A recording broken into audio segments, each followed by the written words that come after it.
el concepto que tú tengas de lo que Cristo hizo por nosotros al redimirnos, voy a darme 2 pasos para atrás. Cristo es el esposo, la iglesia es la esposa. La tipificación que hace el apóstol Pablo es que el hombre debe de amar a su esposa como ¿quién? Como Cristo a la iglesia. Y la esposa debe de respetar al esposo y de obedecer al esposo como ¿quién? Como la iglesia debería de hacerlo con Cristo. Entonces yo les dije, mira, si tu concepto de lo que hizo Cristo en la cruz del Calvario es muy pequeño, tu concepto de lo que tú como esposo debes de hacer por tu esposa siempre va a ser limitado. ¿Sí me explico? Y esto se ve en todas las áreas. Igual en tocante a la mujer.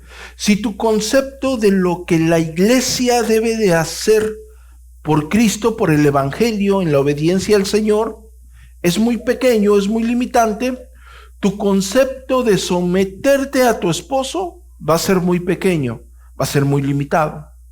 Si tú tienes un concepto claro del evangelio, si tú tienes un concepto claro de la grandeza de Cristo, si tú tienes un concepto claro de lo que es la iglesia en la tierra, de lo que representa la iglesia en la tierra, de los deberes de la iglesia en la tierra, si tú tienes un concepto claro de la grandeza del sacrificio de Cristo en la cruz del Calvario, obvio, cuando yo traspase esta analogía al matrimonio, ustedes me van a entender perfectamente.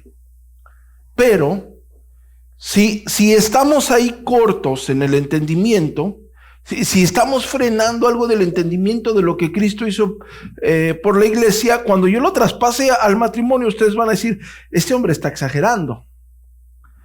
Yo les decía, tú tienes que olvidarte del modos que tú llevabas cuando eras soltero.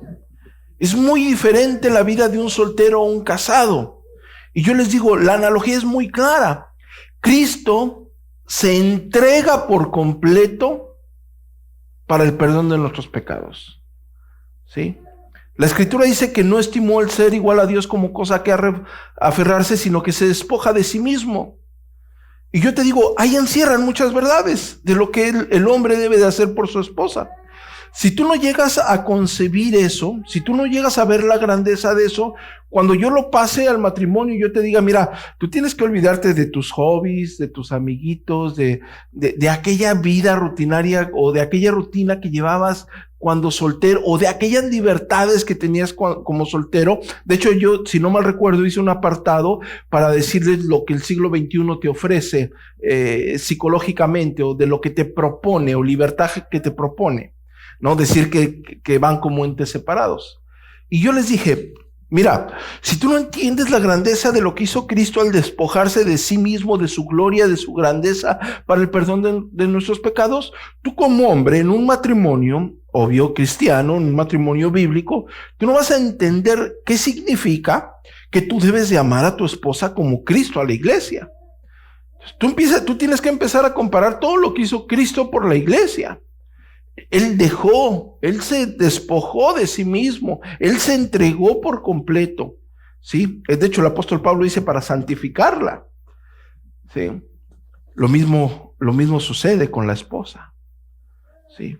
Cuando no hay un concepto correcto de lo que la iglesia es, ya cuando venimos a la iglesia reformada, hay que tener bien en cuenta lo que significa que somos salvos por gracia, ¿sí? Aquí somos salvos por gracia, ya no involucran las obras, ya no tenemos que someternos a la ley de Dios. No, espérate. De hecho, gracias a que Dios, en la persona de Jesucristo, hizo ese sacrificio perfecto, fuiste sellado con el Espíritu Santo, se te imputa la justicia de Dios. Ese Espíritu Santo es el que te aprueba, te direcciona y te capacita. ¿Para qué? Para que tú puedas obedecer la ley de Dios.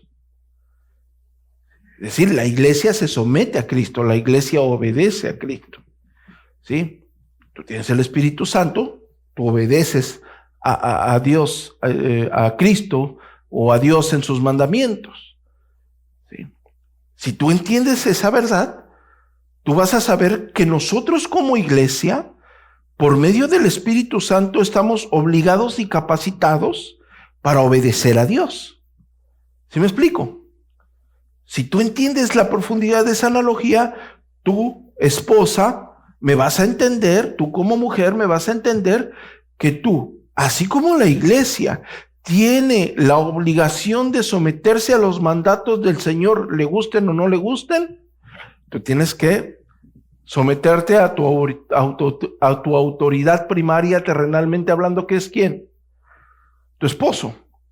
Mujeres casadas, ya lo vamos a ver con los hijos. Su autoridad, ¿quiénes siguen siendo? Los padres, hasta que abandonen el lecho paterno.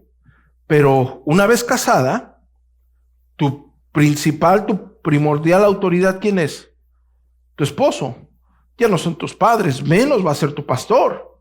¿Sí? El pastor es alguien que está encargado de la iglesia del Señor, de enseñarles, de aconsejarles, pero yo no estoy sobre tu esposo, yo no estoy sobre tus padres, ¿sí? Eso es aberrante, eso destruye y va en contra de la Escritura, va en contra de los mandatos divinos, ¿sí? Entonces, así como la iglesia se tiene que someter a los mandatos del Señor, la esposa, ¿a quién se debe de someter? A su esposo. Ok, ¿entendemos esa analogía para poder continuar? ¿Sí? Lo que pasa es que lo que vamos a estar viendo, bueno, no ahorita, pero siguiendo la secuencia, puede ser a lo mejor para algunas personas que no han entendido el evangelio y la analogía que hace el apóstol Pablo en Efesios capítulo 5, de la forma que yo estoy explicando, pueden decir que yo exagero, o pueden decir que estoy yéndome al extremo, y no es así. ¿Sí? Ahora bien, quiero que me acompañen a Primera de Pedro capítulo 1, por favor.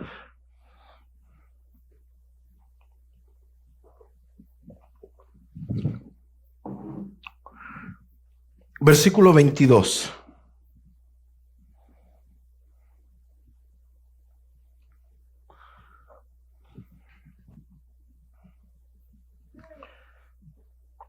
Habiendo purificado vuestras almas por la obediencia a la verdad. ¿A qué verdad se refiere? Al evangelio. ¿Mediante qué? Mediante el Espíritu. Acuérdense, habiendo oído la palabra de verdad del evangelio de vuestra salvación y habiendo creído en él, fuimos sellados con el Espíritu Santo. ¿Sí? Mediante el Espíritu, ¿para qué?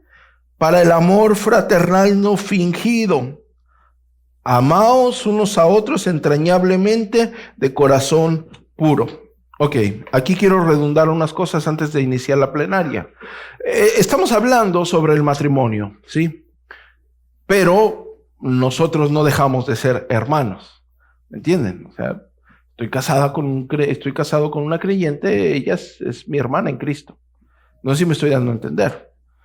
Ahora, el texto habla claramente de lo que Cristo hizo en la cruz del Calvario en beneficio a nosotros y las consecuencias en nuestra vida práctica. ¿Qué es qué?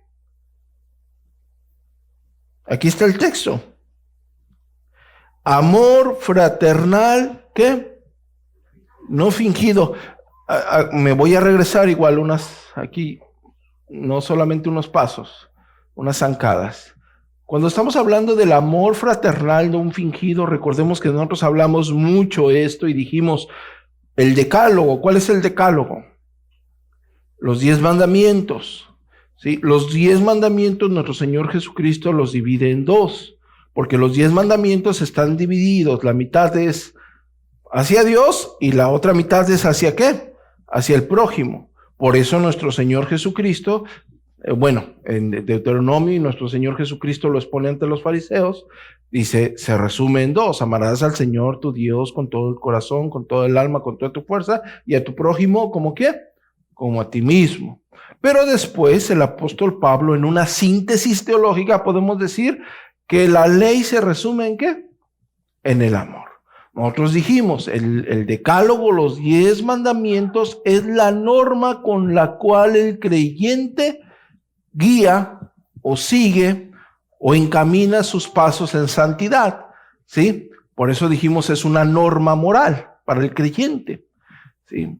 Pero todo esto lo resume el apóstol Pablo ¿en qué? En el amor. El Espíritu Santo obra en nosotros y el apóstol Pablo le está diciendo, si has obedecido la verdad, mediante la influencia del Espíritu Santo, si verdaderamente has sido sellado con el Espíritu Santo, si lo que hizo Cristo en la cruz del Calvario, se te ha sido revelado por el Espíritu Santo, en tu obediencia a esta verdad, en tu obediencia a este evangelio, sí o sí, esto te va a llevar a un amor ¿qué? Fraternal, no fingidos.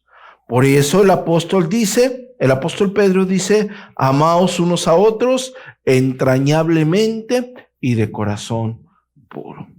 El amor sobrepasa absolutamente todo. Y no estamos en una iglesia de la prosperidad o en una iglesia motivacional. Pero tenemos que ser sensatos bíblicamente.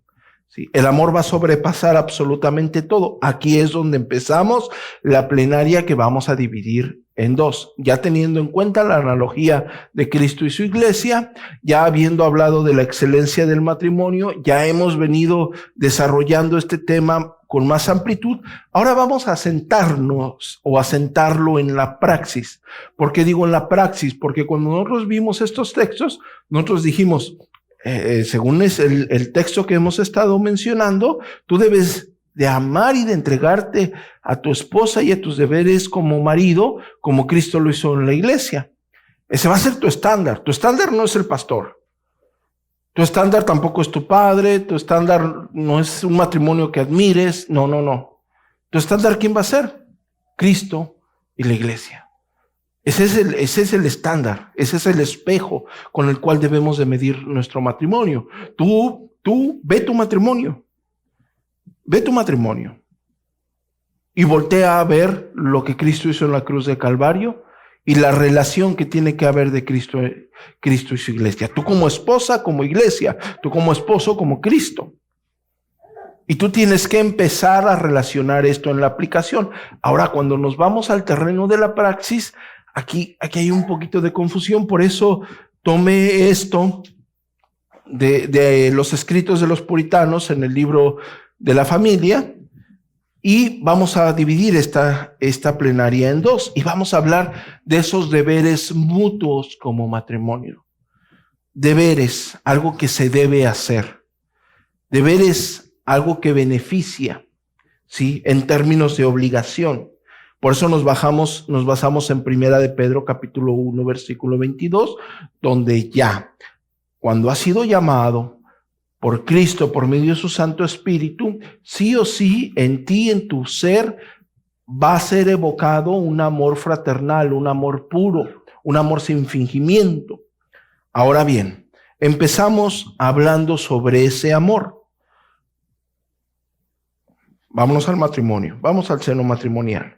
Cuando falte el amor en un matrimonio, cuando falta el verdadero amor, que también la semana pasada hablamos del amor, según Corintios, la semana pasada que hablamos del amor nos dimos cuenta que es verdaderamente el amor, ¿sí? ¿Qué es verdaderamente ese amor que la Biblia describe? Ese amor que es sufrido, ese amor que es benigno, ese amor que lo entrega todo, ese amor que es paciente. Ahora, venimos al matrimonio y nos damos cuenta que cuando falta este amor es cuando el matrimonio, ¿qué? Se degrada por completo, ¿sí? Cuando falta ese amor que la Biblia enseña, que la Biblia describe, es cuando el matrimonio empieza a desgradarse, ¿sí? Ya sea paulatinamente o en una explosión, en algún arranque de ira, los dos se llegan a lastimar. Ahora, según estos escritos, yo tomé lo que creí más coherente a la Escritura. Dice algo muy práctico que la mayoría de ustedes conoce, pero que no tomamos en cuenta. Aprender los gustos y los desagrados del cónyuge evita que existan estos problemas y estos conflictos, ¿sí? ¿Qué tan fácil o qué tan difícil puede ser que cada uno de nosotros se dé cuenta qué le gusta y qué no le gusta a nuestro compañero o a nuestra compañera? ¿Qué tan difícil es? ¿Y qué tan difícil es aplicar eso? Estoy hablando de esas pequeñas cosas que tú sabes que le irrita a tu compañero o a tu compañera, ¿sí? que pueden hacer que tu relación en tu hogar se vuelva tan hostil y tan desagradable, y que a pesar de eso, tú no las evitas o tengas el deseo de pasar por alto aquellas circunstancias. ¿Sí?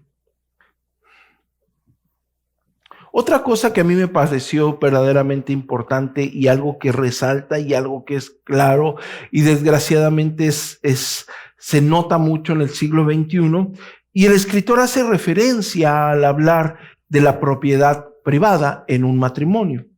Es decir, esto es tuyo y esto es mío. Te comiste mí, usaste mí, eso era mío, eso es mío. Eso no es tuyo. En una ocasión me habla una persona, un hermano de otra iglesia, había unas confusiones, y me pregunta sobre el matrimonio civil y me hace referencia a que si está bien que una pareja que se va a casar, se case por bienes separados, ¿sí? Que sí es bíblico. El contexto es que, claro, una de las dos personas que se iba a casar tenía mucho dinero, y imagino que surgió ahí alguna circunstancia un poco desagradable, y la pregunta era clara, o el trasfondo era claro, ¿no? Si era bueno. Bueno, eso habla mucho de dónde está tu corazón y de hacia dónde lo vas a direccionar en tu matrimonio, ¿sí? Y ya estás poniendo una barrera intermedia. Ya estás separando tu hogar. Ya lo estás. Puede ser por no sé cuántos millones pudo haber tenido esa persona, pero tú puedes dividir tu hogar por esos millones, o lo puedes dividir por una hamburguesa.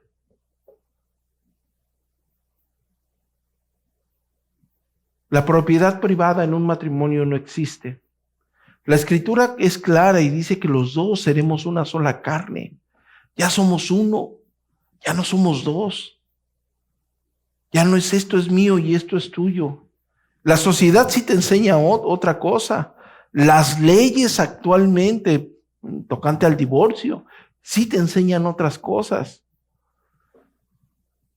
Pero la Biblia no. La Biblia te enseña que tú y tu esposo son una sola carne. Tú y tu esposa son una sola carne. No hay división. La Biblia no enseña división en esto. De hecho, yo les dije, no sé, esta semana hemos tocado el matrimonio así, y yo les dije, miren, es tan glorioso el matrimonio. No lo vemos así porque la sociedad se ha encargado de degradarlo. Pero el matrimonio es tan glorioso que es la única institución que fue hecha directamente por Dios, y eso fue antes de que el hombre cayera. Yo les dije en broma, no, o sea, eso fue en el paraíso. El matrimonio se instituyó en el paraíso. Yo les dije de broma, no es como que el hombre pecó y de castigo te voy a dar una mujer para que te esté molestando el resto de tu vida. No fue así. El matrimonio se dio en el lugar más propicio a la santidad de Dios. El matrimonio se dio en la presencia de Dios, en el paraíso mismo. Antes de que el hombre cayese, cuando gozaba de la presencia de Dios. Y la sociedad se ha encargado de desvirtuar esa maravillosa institución divina. Y nosotros, con remanente de pecado, somos propicios a consecuentar esa decadencia. Somos propicios a abrazar esa decadencia. En un matrimonio se tiene que evitar eso. La propiedad privada en el matrimonio, en un matrimonio cristiano, no existe, no es viable. Lo que hayas tenido antes o lo que estés haciendo ahora, ¿le pertenece a quién? ¿A quién? A ambos. A ambos.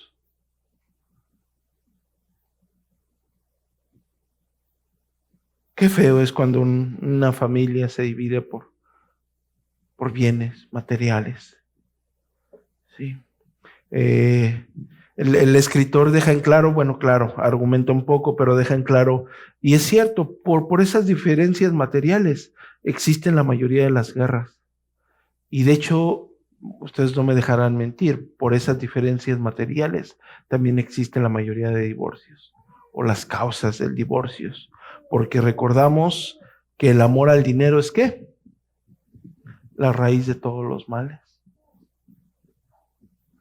El amor al dinero. ¿Sí?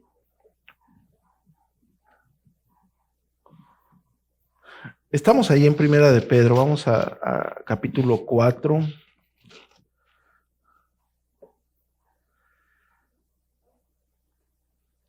Y ante todo, ¿qué? Tener entre vosotros ferviente amor. ¿Por qué? Porque el amor, ¿qué? Cubre multitud de pecados. Entonces, en un matrimonio, lo primero que debe de existir para que no se degrade, ¿qué es? El amor. Va a ser algo muy difícil de conservar. Se los puedo decir y se los aseguro, es algo muy difícil de conservar. ¿Sí? Pero no, lo primero que se debe evitar, descartar, es el amor. ¿Sí? Amar siempre a nuestra pareja, amar siempre a nuestro cónyuge. El amor, no el amor de Hollywood, no estoy en contra de que se regalen rosas, que bueno, ¿no? Yo les dije, hay quien prefiere los tacos, pero está bien, ¿no? Está bien, me da gusto, dense regalos, salgan, hagan fiesta, hagan lo que ustedes quieran. Pero si quieren ir más adentro, si quieren ir verdaderamente al verdadero amor, a lo que va a hacer que una relación no se desmenuce, vayan al amor de la Biblia. Vayan al amor que no es fingido, al amor que sufre todo, al amor que todo lo espera, al amor que todo lo cree, al amor que todo lo soporta, al amor de Cristo. Ese debe de ser el reflejo para cada uno de nosotros. Ahora, damos vuelta y seguimos con los deberes mutuos. El primer deber, ¿qué es? El amor. Es lo primerito que debe de haber en un matrimonio, amor, siempre amor. Amor de la Biblia. El segundo debe de ser el respeto mutuo. Se pierde el amor, se pierde el respeto. Y perdiéndose esas dos cosas, su hogar va a ser una guerra incansable, una guerra por conquistar, una guerra por ser mejor, una guerra por desprestigiar, una guerra por deshonrar. Se pierde el amor, se pierde el respeto y el matrimonio se degrada. Por eso debe de haber un respeto muy evidente, aunque pequeño, pero invariable entre los cónyuges. Siempre debe de estar presente ese respeto. Yo te amo, te respeto. Yo te amo porque eres mi esposo. No te amo por lo que me das o lo que me puedas dar. Te amo porque eres mi esposo. Yo te respeto no porque me respetes. Te respeto porque eres mi esposo. La sociedad te enseña otra cosa. La sociedad te enseña, ámalo si ves que hace algo por ti. Ámalo por cuanto te pueda dar. Respétalo si te respeta. Eso te enseña la sociedad. El cristianismo no. El cristianismo nos enseña a amar a la esposa como Cristo a la iglesia. Y la iglesia a respetar al esposo. La esposa a respetar al esposo como la iglesia debería de obedecer y estar sujeta a Cristo.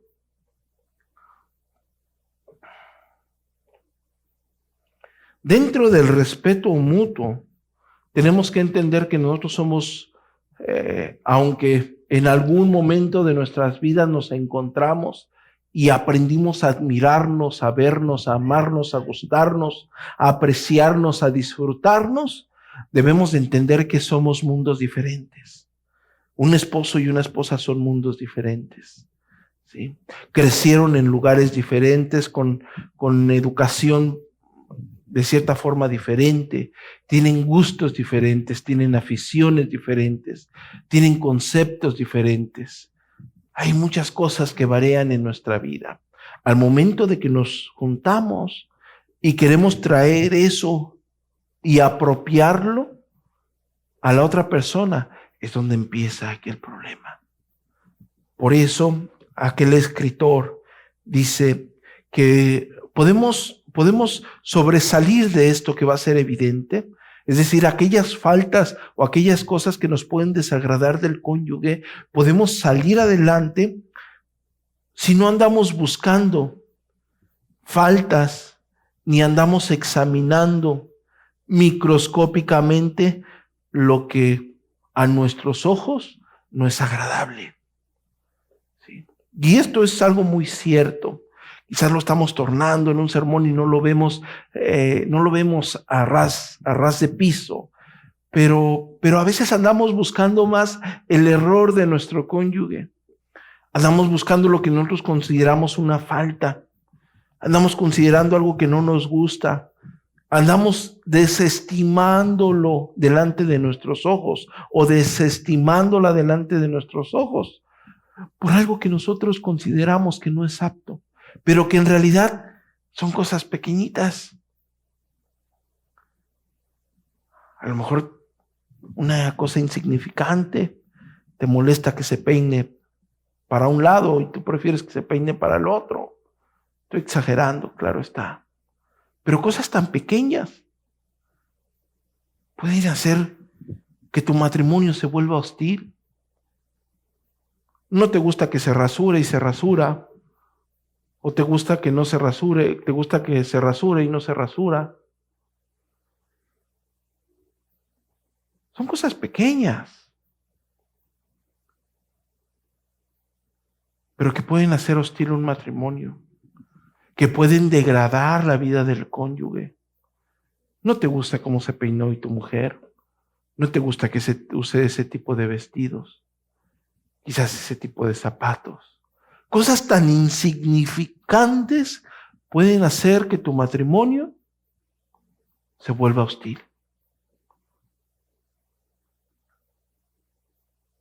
Es en serio, ¿eh? Es en serio.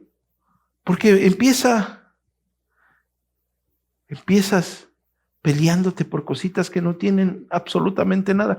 Cuando en vez de preocuparte por esas cosas, podrías estar hablando con tu cónyuge de cosas importantes. ¿Sí? Podrías estar teniendo una conversación amena.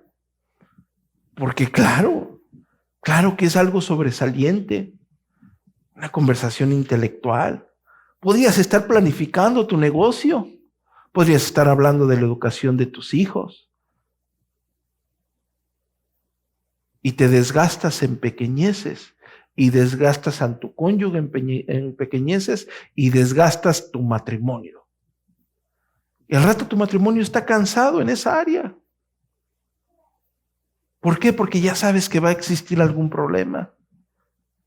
Porque ya sabes que va a haber pleito. Entonces, ese escritor hace referencia, pasa por alto esas cosas que no tienen importancia. Pasa por alto esas cosas. Porque si ya aprendiste a amar, tienes que aprender también a respetar esto. No, pastor, pero es que se pone pantalón de vestir con tenis, un saco y un moño rosa. Déjalo, así le gusta. Está bien. No pasa nada. Yo se los dije, el peor daño, no sé qué plenaria, porque ya llevamos como 3 meses hablando del matrimonio, pero yo se los dije, una de las peores cosas, creo que fue de las primeras plenarias, una de las primeras cosas que destruye el matrimonio es idealizar. Idealizamos nuestro matrimonio y nuestro hogar. Y desgraciadamente no lo idealizamos bíblicamente. Lo idealizamos con algunos conceptos románticos que tenemos en nuestro egocéntrico corazón. e idealizamos. Y desgraciadamente no idealizamos lo verdaderamente importante, que sea un hombre responsable, que sea una mujer de hogar.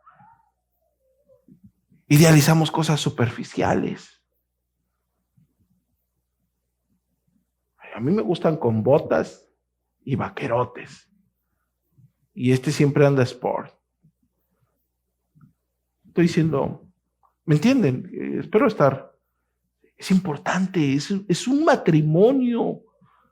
Es tan importante que ustedes lidien con esto, porque va a ser la persona con la cual van a vivir todos los días de su vida. Es en serio. Si ustedes aprenden a pasar esto por alto, híjole,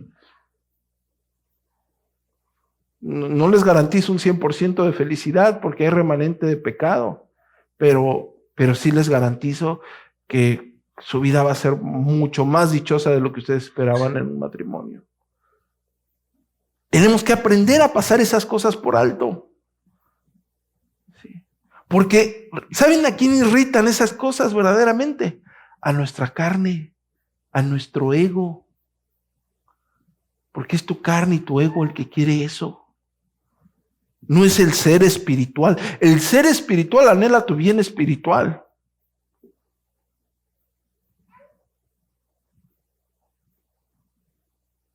Tenemos que pasar por alto.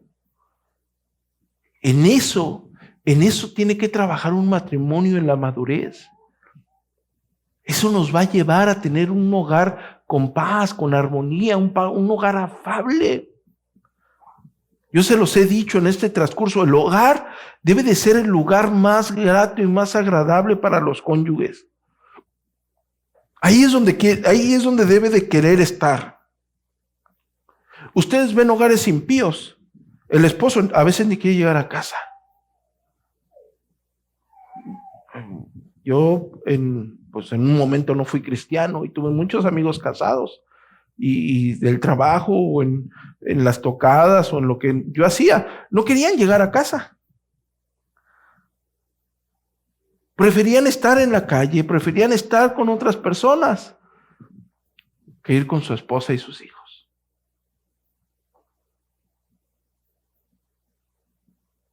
El hogar debe de ser el lugar más atractivo para ellos. ¿En serio? Por fin voy a mi hogar. Y otra mujer me tiene preparado, ya sé qué. Mi comida y mi bebida favorita. Y le voy a contar todo lo que hice y a ver que me cuente que así debe de ser.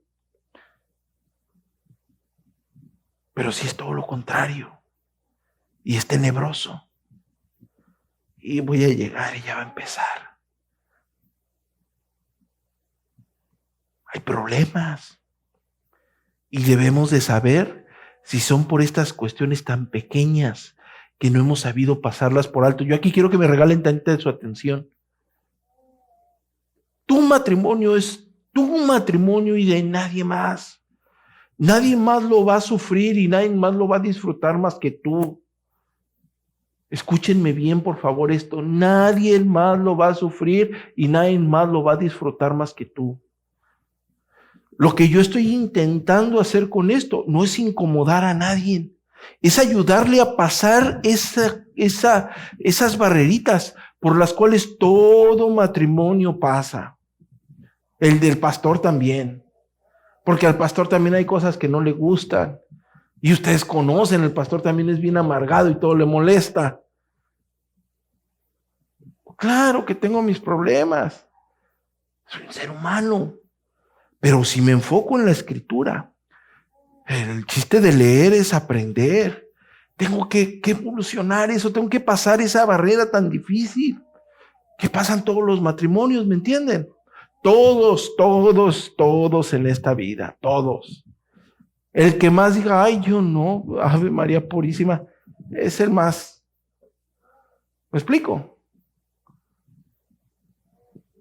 Pero todos tenemos remanente de pecado. El punto aquí es arrepentirnos, acudir a la Escritura, a ver lo que dice la Escritura y salir adelante. No puede ser que yo acuda a la Escritura para ver los 4 puntos escatológicos y ande de fanfarrón hablando de escatología y no acuda a la Escritura en esas cosas tan... Entonces, tengo que saltar esta parte. Es difícil, muy difícil. Pero les repito, hermanos, otra vez, regálenme su atención. Tu matrimonio tú lo vas a sufrir o tú lo vas a disfrutar. Nadie más. Nadie más. Hay que aprender a disfrutarlo. Hay que aprender a disfrutarlo. Hay que ver lo que verdaderamente es grave. Lo que verdaderamente es grave y lo que verdaderamente puede agravar nuestro matrimonio. Y hay que ver lo que no es grave. Y lo que ni siquiera es pecado. Y podemos pasar por alto. Y podemos llevar y podemos reeducar y podemos quizás cimentar y podemos quizás ampliar el conocimiento de nuestro cónyuge al respecto de tal forma o de tal modo que en algún momento nos sintamos gratos al tocar este tema. ¿Me estoy dando a entender? Sí. Ahora, estamos hablando del respeto mutuo y estamos hablando que no tenemos que buscar faltas. Ahora voy a tocar un lugar muy sensible en la que la mayoría de individuos pasan. Individuos que conviven con otros individuos. Ustedes son individuos que conviven con otros individuos. El individuo con el otro individuo que más convive es con el que se llama esposo o esposa. ¿Me estoy dando a entender? ¿Sí? Y estamos hablando del poder más destructivo y más maligno y más poderoso que hay en esta tierra. Y no es la armadura de Iron Man. Estoy hablando de la lengua. El poder de la lengua. Si estamos hablando del respeto mutuo, ustedes deben de aprender a no decir palabras duras. No decir palabras de reproche, no decir groserías, no decir palabras de desprecio, no decir palabras de humillación, no decir palabras frías. Eso ocurre en un matrimonio. El hombre, la mujer, cuando se enojan, ¿qué es lo primero que haces? Te pones a orar. Eres bien espiritual, ¿verdad? Y te enojas tantito y, ven mi amor, vamos a orar para pasar esto. No, siempre empieza una confrontación. ¿Cierto o falso? ¿O no? ¿O estoy mintiendo? Siempre siempre hay una confrontación. A veces, gracias a Dios y por la gracia divina, muy pequeña. Pero hay una confrontación. A veces, y desgraciadamente, son confrontaciones muy fuertes. Y las personas se llegan a lastimar mucho. Y las personas se llegan a ofender mucho. ¿Sí? Ofenderme, estoy diciendo, no estoy haciendo réplica de me ofendió lo que dije, sino me ofendió lo que dijiste, sino estoy diciendo, tú con alevosía y ventaja intentas destruir a la otra persona. Con tus palabras. Y los que son más hábiles, más mañosos o mañosas, lo hacen con toda la intención. Como dicen, ¿saben a dónde darle? Patean al caballo caído. ¿Saben dónde es? Ahí van. Las palabras tienen que cuidar. Tienes que cuidar siempre a la persona con la cual vas a caminar. Eso se tiene que entender. Es la persona con la que siempre vas a estar. Yo he conocido matrimonios donde la mujer, eres un tonto, estúpido, ándale. ¿Sí? Oh, pobre señor. A los 2 años ya no levanta la mirada. Lo acabó su hogar. Lo acabó su matrimonio. ¿Por qué? El poder de la lengua. Lo dice en la Biblia. Miren, vamos a Proverbios.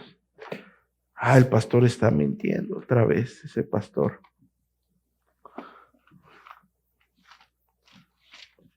Proverbios capítulo 18.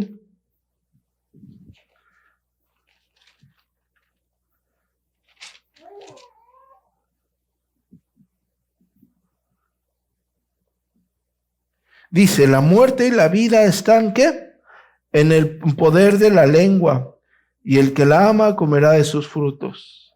Esto no es como aquella fantasía que tienen los amigos pentecostales, donde empiezan a decretar y es que el poder del dar vida está en la lengua y empiezan a decir, no. La lengua tiene un poder muy grande entre todos nosotros. Y de hecho, para seguir en el contexto, yo no quiero que se quede esto por alto. Vámonos a Santiago.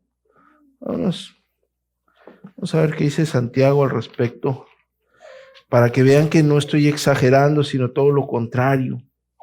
Quiero que ustedes puedan beneficiarse con lo que la Escritura enseña.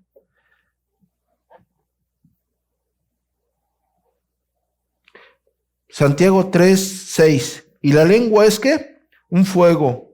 ¿Un mundo de qué? De maldad. La lengua está puesta entre nuestros miembros y contamina todo el cuerpo e inflama la rueda de la creación y ella misma es inflamada por el infierno. ¿Sí?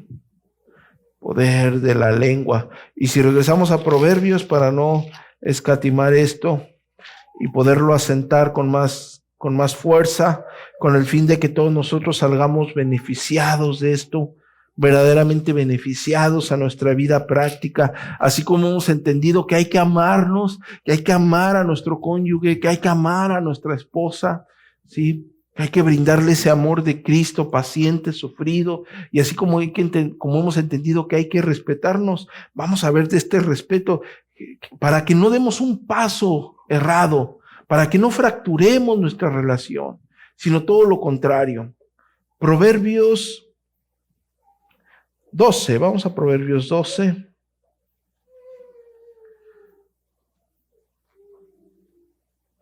Versículo 18. Hay hombres cuyas palabras son como golpes de espada, mas la lengua de los sabios es ¿qué? Medicina.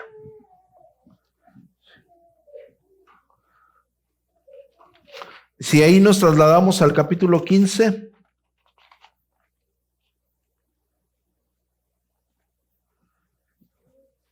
versículo 4, la lengua apacible es árbol de vida, mas la perversidad de ella es ¿qué?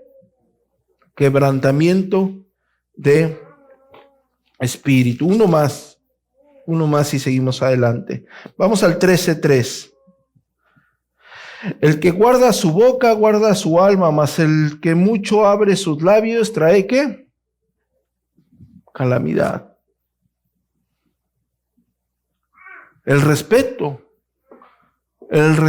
que tenemos que tener uno al otro en cónyuges, también tiene que estar frenado en nuestras palabras.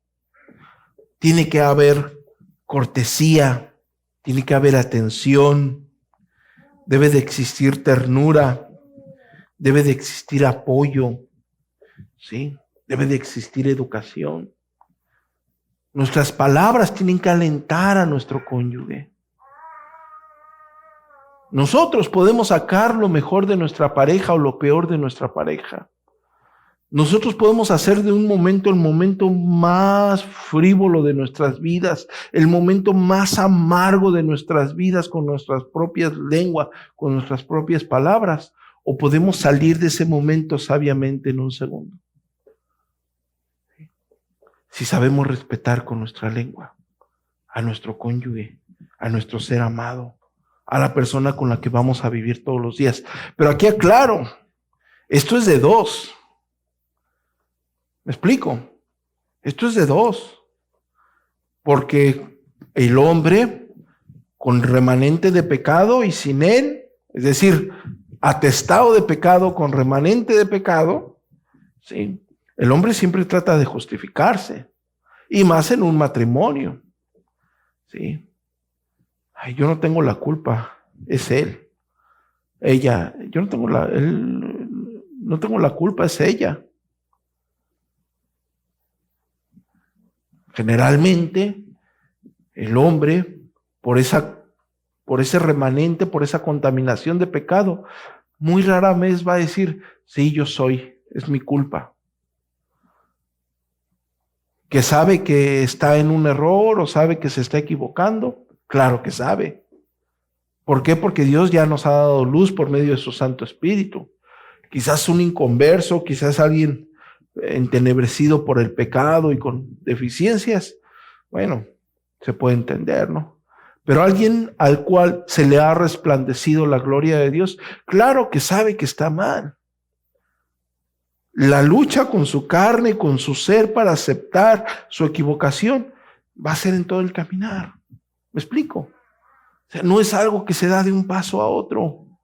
No es algo que de un día para otro un matrimonio se vuelve dulzura y miel por todos los días. No, es algo de trabajo constante, y en el momento en que lo empezamos a descuidar, que descuidamos ese amor respetuoso, ¿sí? Ese amor paciente, ese amor sufrido, en el momento que descuidamos ese respeto que se debe de dar, que se debe de brindar, en el momento que descuidamos el que tenemos que retener nuestras palabras, otra vez empieza a declinar aquella relación, ¿sí?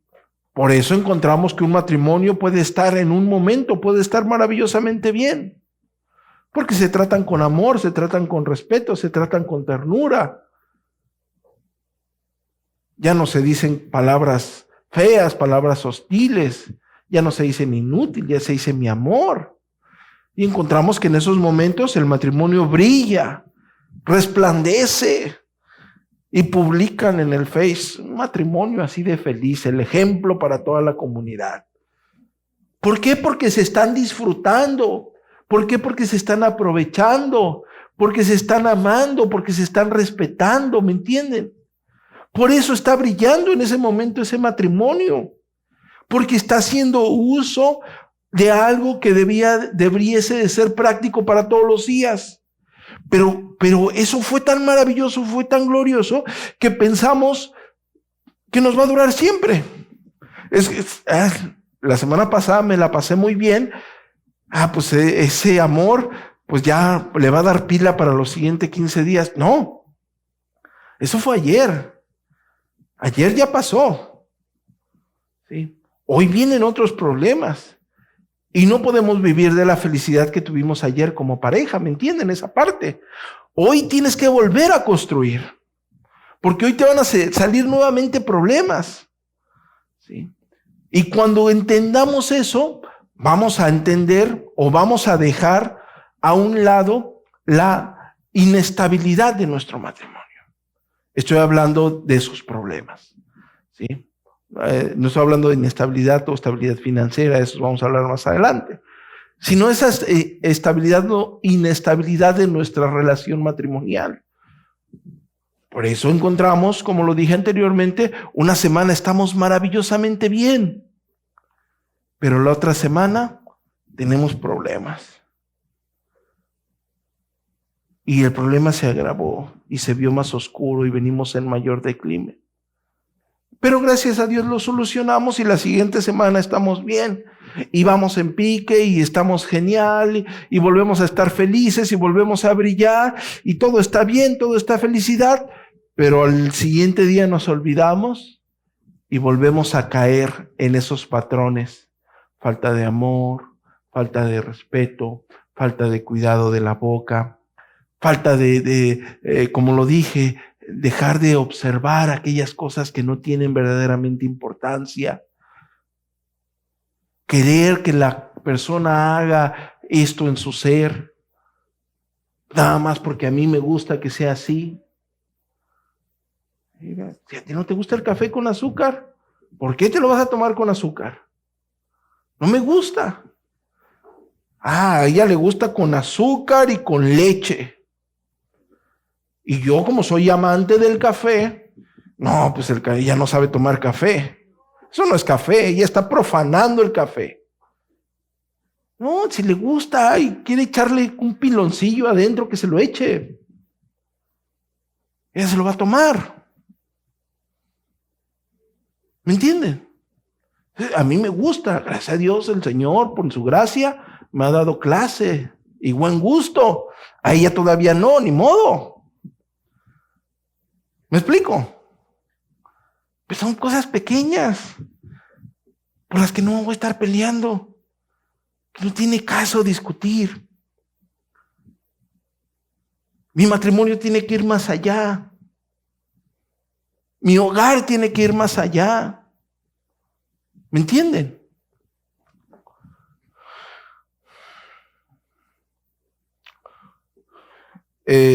Ahí acabamos el amor, el respeto, y voy a dar otro punto y ya los siguientes hacemos una segunda parte, ahí para que me acuerden, ¿sí? ¿Sí? Para no extenderlo tanto. Y el tercer punto no les va a gustar. Por eso lo quise aventar ahorita, porque ya los veo con cara de ya cállese, pastor. Y dije, pues aprovecho, porque si no la siguiente semana también les va a desagradar, ¿no? Y el tercer punto es el deseo mutuo. Y no estoy hablando sexualmente. ¿Sí?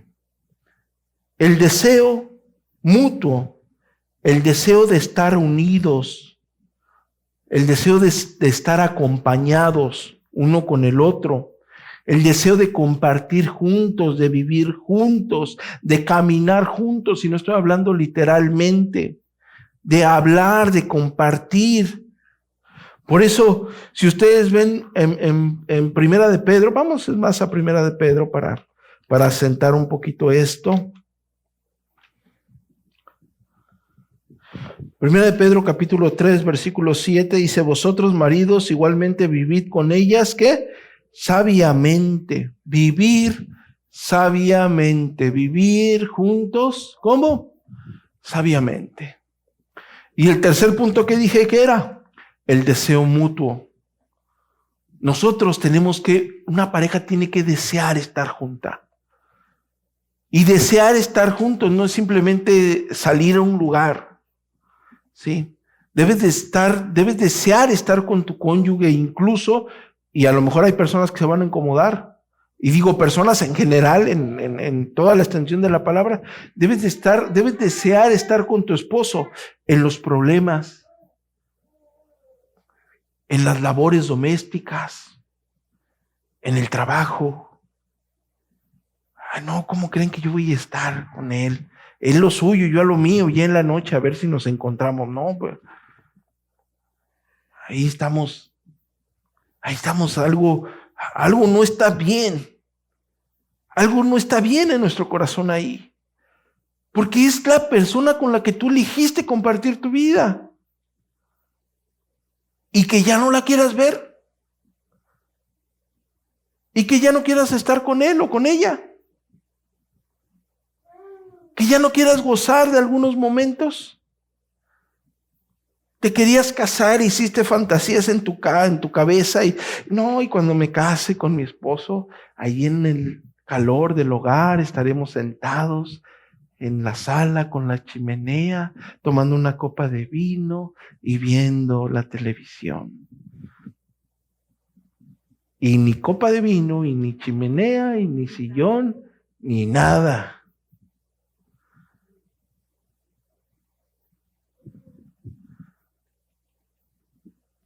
Tienes que desear estar con tu cónyuge.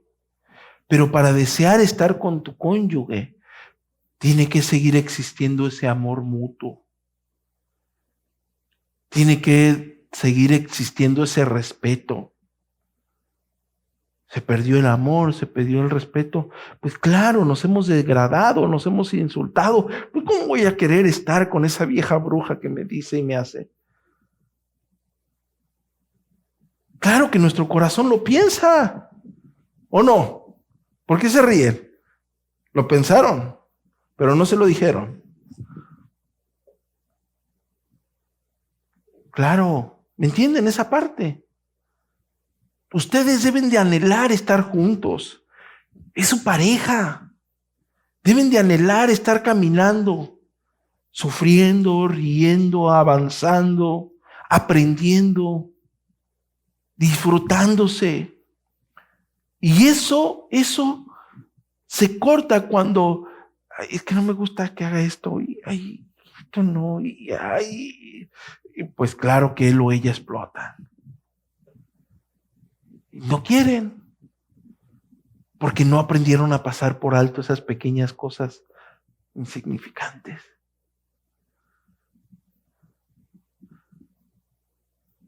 Ay, es que hace mucho ruido cuando come. Pon música a todo volumen. No pasa nada. Estoy exagerando. ¿Sí me entienden esa parte? Debe de haber siempre un deseo mutuo de estar con tu pareja. Lo dije y lo vuelvo a repetir. Es tu matrimonio. ¿Tú lo vas a sufrir o tú lo vas a disfrutar? No soy pelagiano ni nada por el estilo, pero es tu decisión. ¿Me entiendes esa parte? Tú lo puedes disfrutar si aprendes a dar ese amor paciente, si aprendes a respetar, a pasar por alto aquellas cosas insignificantes, ver lo verdaderamente valioso del matrimonio. Gracias a Dios aquí no hay ningún legalista, sino no, es que debe de ser así, y el pantalón lo debe de traer bien planchadito, y esto y lo otro, y no. Los únicos que se han regido de esa forma han sido las sectas, los fariseos, corazón legalista, un corazón que no entiende la gracia de Dios.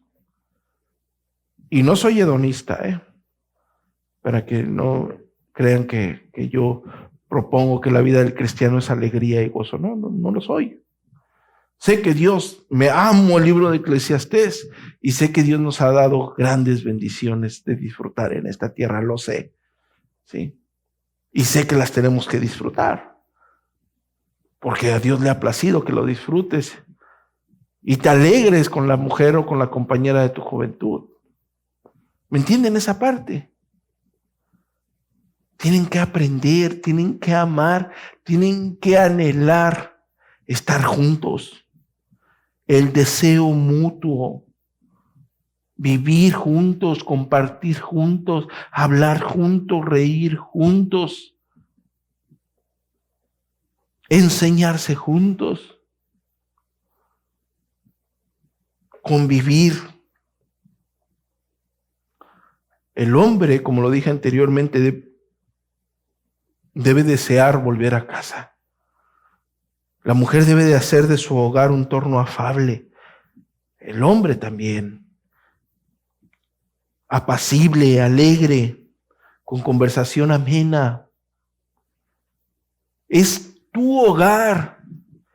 ¿Me explico eso? Es tu hogar. Haz ese ambiente que tanto anhelaste.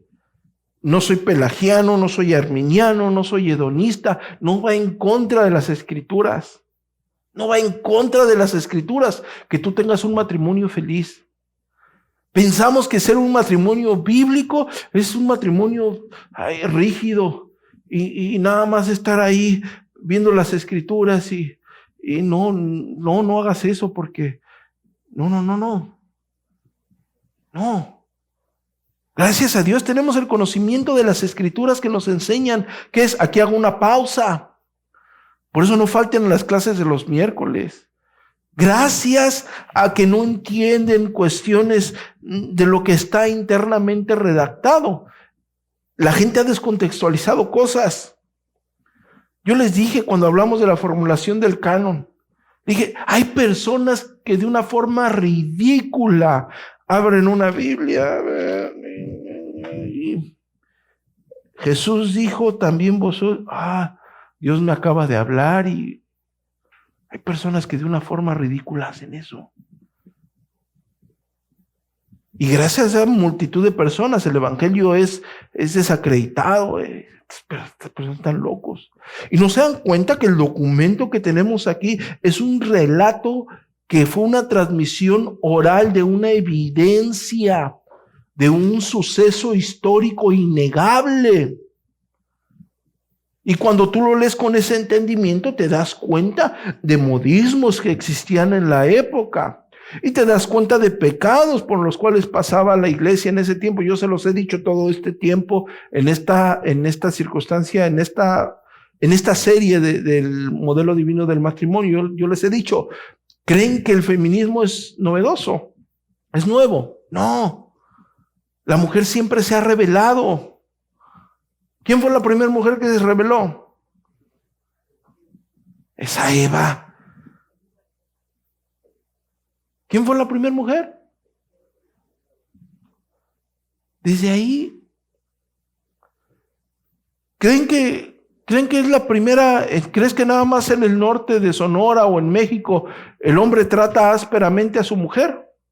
No, en el Mediterráneo el apóstol Pablo les dice, y no trates ásperamente a tu esposa. Nuestro remanente de pecado. No es novedoso, o sea, no pensemos que esto nada más está pasando aquí entre los matrimonios que están aquí presentes. No. Eso pasaba en Efeso. En la iglesia en Efeso, esa iglesia que entendía las doctrinas de la gracia. Esa iglesia que le enseñó el apóstol Pablo, esa iglesia que ministró el apóstol Pablo. ¿Por qué? Porque en el capítulo 5 les dice cuáles son los deberes y cómo debe de estar instituido un matrimonio. Y su entendimiento era tan pequeño del matrimonio, pero tan grande del evangelio, estoy hablando de la iglesia de Efeso, que el apóstol Pablo les enseña con esa analogía. Pero yo sé que el escrito es eso, es una carta con una referencia, con un entendimiento, con una directriz, con una aplicación. Y por eso no descontextualizo. No sé si me estoy dando a entender. Estos problemas los pasan todos los matrimonios.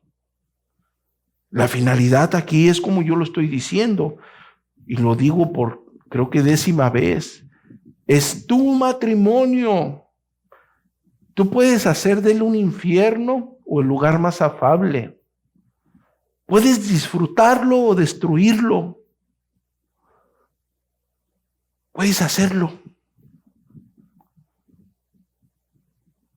Lo que yo sí estoy completamente convencido y completamente seguro es que si nosotros nos enfocamos directamente en la Escritura y aprendemos de ella, sí o sí vamos a disfrutar nuestro matrimonio. Con nuestros defectos, con nuestras deficiencias, con nuestros errores. Porque es difícil. Más en un matrimonio que ha tenido algún conflicto. Ya lo traes en la espalda. Y sigues cargándolo y sigues caminando. Debes de aprender a buscar a Dios, a buscar la gloria de Dios en perdón, en amor, en arrepentimiento y seguir adelante. ¿Por qué? Porque es tu matrimonio y tú lo vas a disfrutar o tú lo vas a sufrir. Solo tú, nadie más que tú. Es tu matrimonio. ¿Sí? Por eso yo les digo, y lo digo con todo respeto, por eso la Escritura enseña, el hombre dejará a su padre y su madre, se unirá a su mujer y serán ¿qué? Y no, pero es que los suegros, y no, pero es que,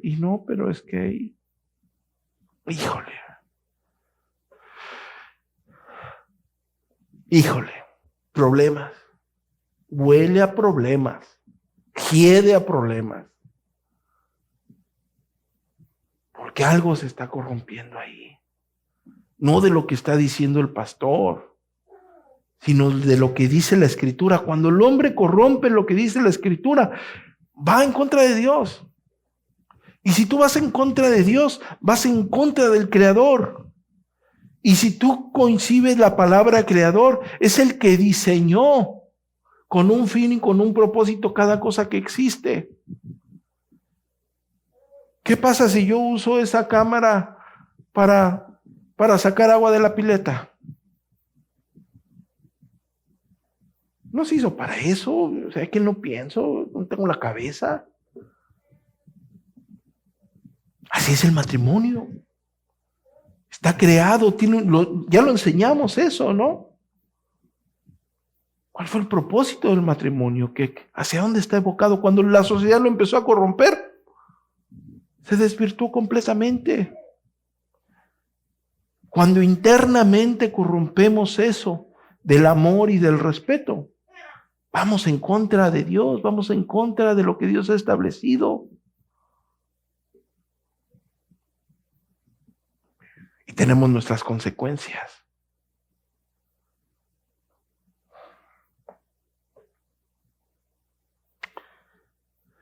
Vamos a Tito.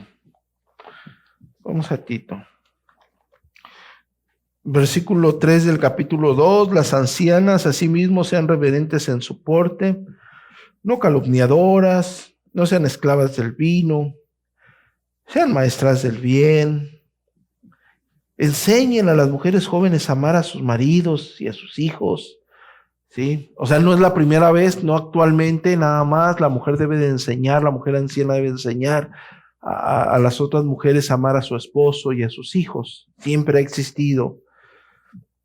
A ser prudentes, castas y, ¿qué? Cuidadosas de su casa, buenas, sujetas a sus maridos, para que la palabra de Dios sea blasfemada. Subrayen, cuidadosas de qué? De su casa, buenas y sujetas a sus maridos. No, pastor, ¿cómo cree?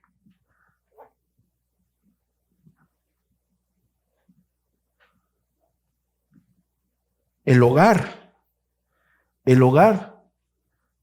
se debió de haber vuelto en el momento que nos casamos, se debió de haber vuelto el lugar más hermoso de nuestras vidas. Se debió de haber vuelto nuestro Edén. Y para algunos se volvió el lago de fuego. El hogar debe de ser cuidado. Más cuidado que un trabajo. No estoy diciendo que sean desobligados en sus trabajos. El hogar debe de ser más cuidado que nuestro aspecto. Y no estoy hablando de tener limpia la casa, aunque siempre es favorable, por higiene y por otras muchas cosas más, que nuestra casa esté lo más arreglada posible, ¿no?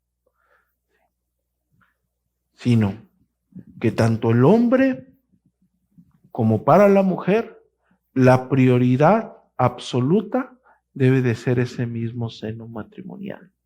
No debe de existir otra prioridad. Es nuestro matrimonio, es nuestra casa, es nuestro hogar. ¿Sí? Si hay bienes económicos y con el consentimiento y sabiduría sabes distribuirlo, tu negocio, tu hogar, qué bueno. Porque hay personas que prefieren esos bienes económicos extenderlos a terceros que a su seno matrimonial.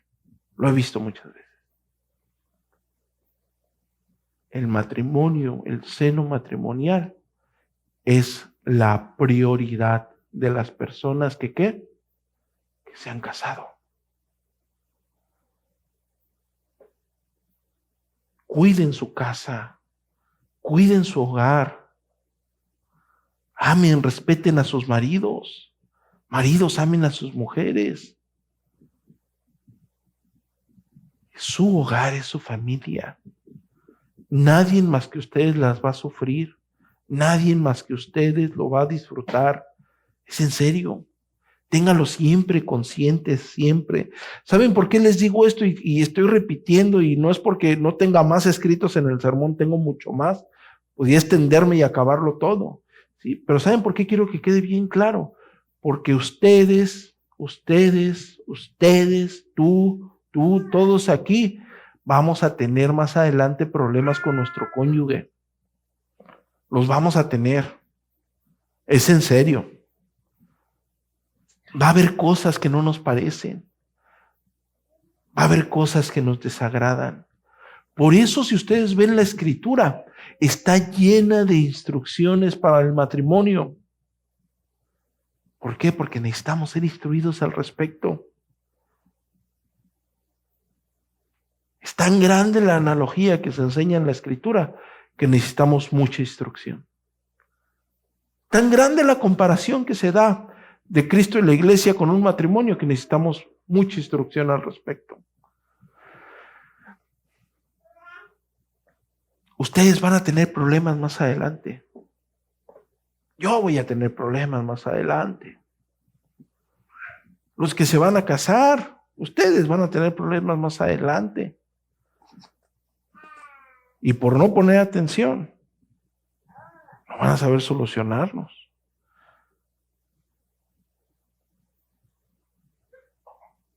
Va a pasar como la caricatura donde le estaban enseñando cómo manejar la máquina y él estaba jugando con un cuadrito de esos y después va a explotar la planta y se acuerda, por no estar poniendo atención.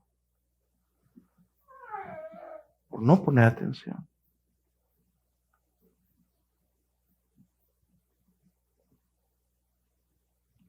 Podemos librarnos de muchas circunstancias cerradas. De muchas. Es tu compañero y es tu compañera. Es con quien vas a vivir, es con quien vas a envejecer. Es con quien puedes pasar los momentos más hermosos o de aquí en adelante amargarte la vida. Es verdad. Es verdad. Es verdad. Y no se pueden separar, así como nadie puede separar a Cristo de la iglesia o a la iglesia de Cristo. No se puede. Es pecado. No es algo fácil. Es una institución divina. Actualmente las personas dicen, no funcionó, sepárate. Sepárate. No coinciden lo grande de esta institución. Lo maravilloso. Y el problema, ¿saben en qué está? En que nunca aprendimos a morirnos a nosotros mismos. A tomar nuestra cruz y seguir al Señor. No aprendimos.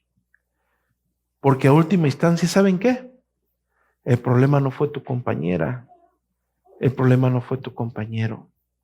El problema fuiste tú. Fue tu ego. Tu falta de amor, tu falta de paciencia, tu falta de templanza. Porque si en alguno de los dos lados hubiese existido, claro que el matrimonio sale adelante. Todos como matrimonios vamos a pasar por cosas muy difíciles. Pero también todos como matrimonio, por la gracia y ayuda de Dios, podemos acudir a las Escrituras y seguir caminando. Pero buscando esta paz que Dios promete, que Dios brinda, que Dios enseña, con ese amor fraterno, unos a otros, con ese respeto mutuo. Ustedes pueden hacer dos cosas el día de hoy. Llegar a casa y ver a su pareja y decirle, ¿qué le dijiste al pastor? No te hagas. Él dijo esto por nosotros.